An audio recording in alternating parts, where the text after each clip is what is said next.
Greetings, and welcome to Around the World in 80 Plates from JP's Kitchen. Today's video will take us to the Horn of Africa with Xawaash, a wonderfully aromatic spice blend from a country bordering the Red Sea and Indian Ocean, at the crossroads of the Arabian Gulf and Northern Africa, Somalia. Xawaash is a Somali word that comes from Yemeni Arabic Xawaash, both of which translate to essentials or necessities, as they are the essential ingredients/seasonings to make a meal complete. Today I will show you how to make Xawaash from scratch using whole spices, and later a recipe example that utilizes the Xawaash. It is pretty straightforward to make, so let's get right into it.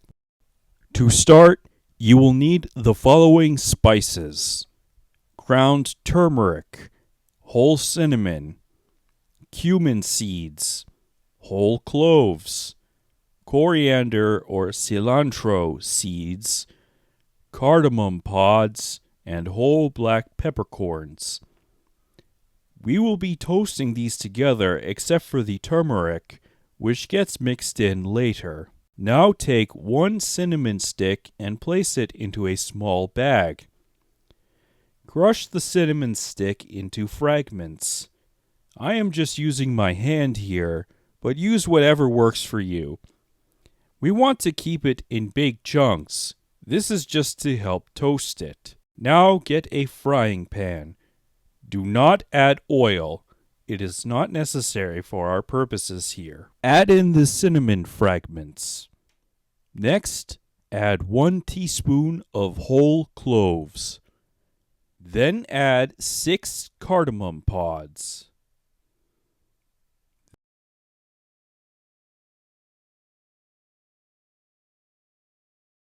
Also add in some black peppercorns.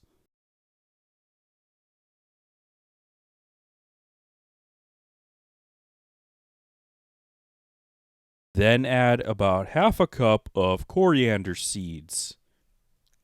I used 2x of 1/4 cup, as I did not have my 1/2 cup measuring cup handy at the time of filming. Now add 1/2 cup of cumin seeds. If you don't have enough like I did, you can add in some cumin powder later. No worries. With the spices added to the pan, turn on the stovetop to about medium heat.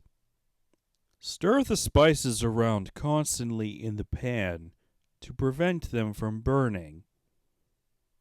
Toast the spices in the pan for about 2 to 3 minutes or until they become very aromatic, as they release their oils and aromatic compounds.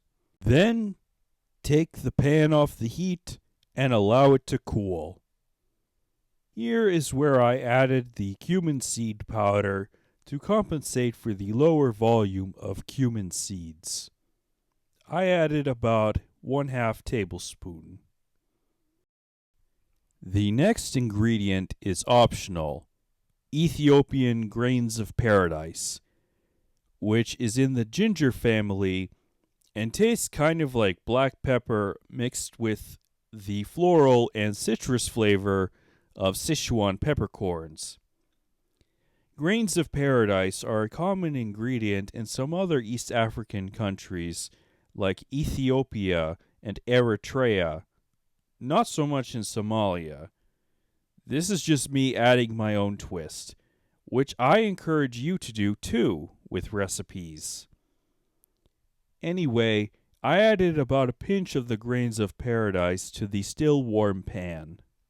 Once everything has cooled, get out a spice grinder or a mortar and pestle, along with a bowl and a sieve.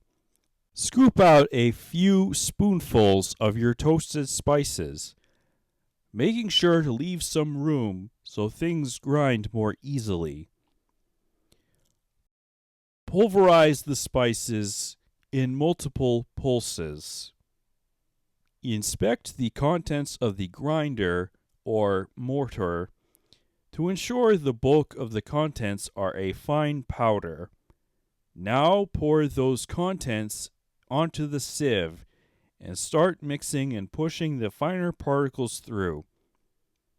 You can just use your hands to make it easy. Take the bigger remnants and return them to be pulverized with some more of the toasted spices. Repeat the previous grinding and sieving processes for the rest of the spices. Once those are all set in the bowl, add in 2 tablespoons of turmeric powder to the blended spices. Be careful of spills, because turmeric can stain things easily. Once you have added the turmeric, mix in and integrate it into the spices. Stir until everything is evenly mixed. Transfer the contents into a clean jar, making sure to label it, like the picture here, for easy reference. Kudos! And now we are done with the first part. We have made the Xawaash spice mix.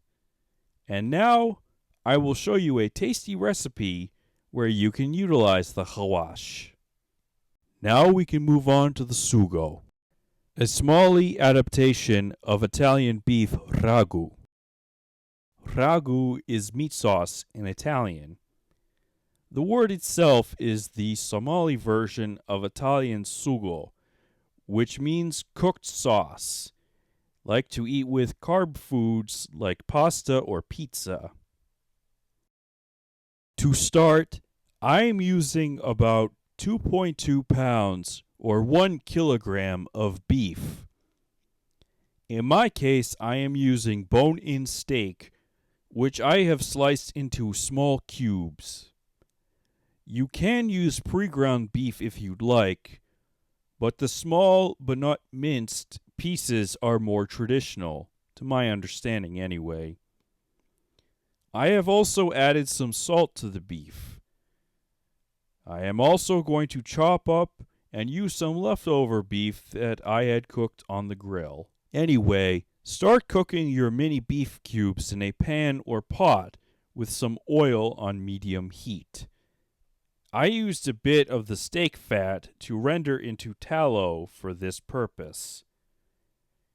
Give the meat a good stir around, sautéing until it develops a nice brown color.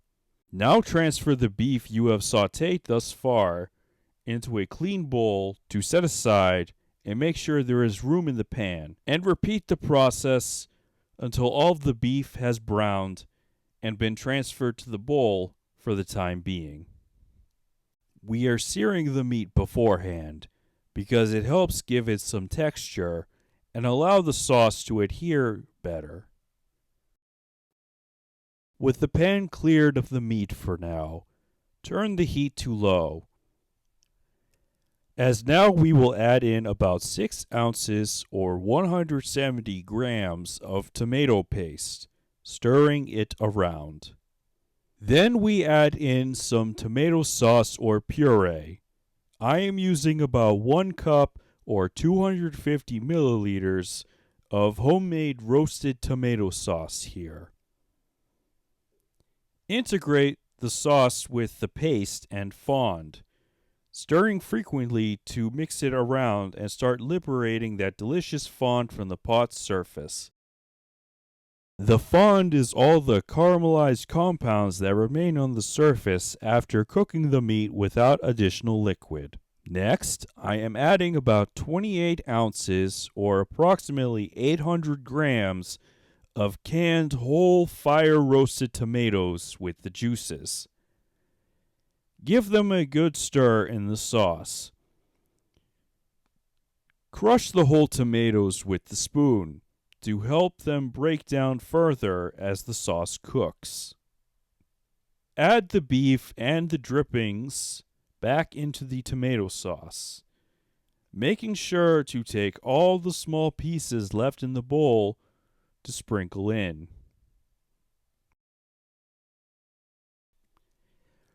Now optionally, you can add in some beef bones to add additional flavor into the sauce, These bones are from my steak that I mentioned earlier. You can also use some bone marrow instead if you want. I just throw these couple of beef bones in, no need for anything fancy. Raise the heat back to medium to bring the sauce to a simmer, like you see here with the bubbling occurring. Then turn it down to low heat and let the sauce cook covered for at least 3 to 4 hours total. About halfway through, I add in the xawaash that we made earlier to the sauce. I'm using about 3 tablespoons worth for this volume of sauce. You can add more or less to taste.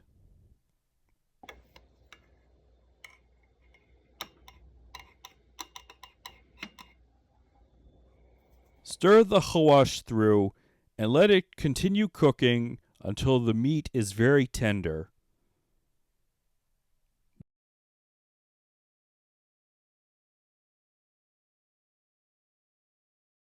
Once the suugo has finished cooking, we can take it off the heat and set it aside. I am serving it over some lumake pasta, which look like snail shells. And we are done!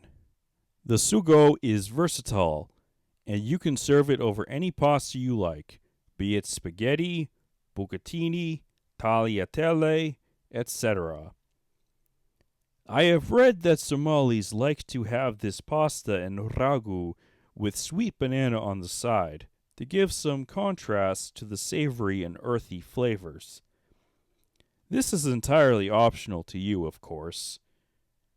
You can also just use a slow cooker instead of a pot like I used if you want a more set and forget approach when making the sauce. In that case, I would still recommend that you sear the meat to give it the texture and better sauce adherence. Thanks for watching.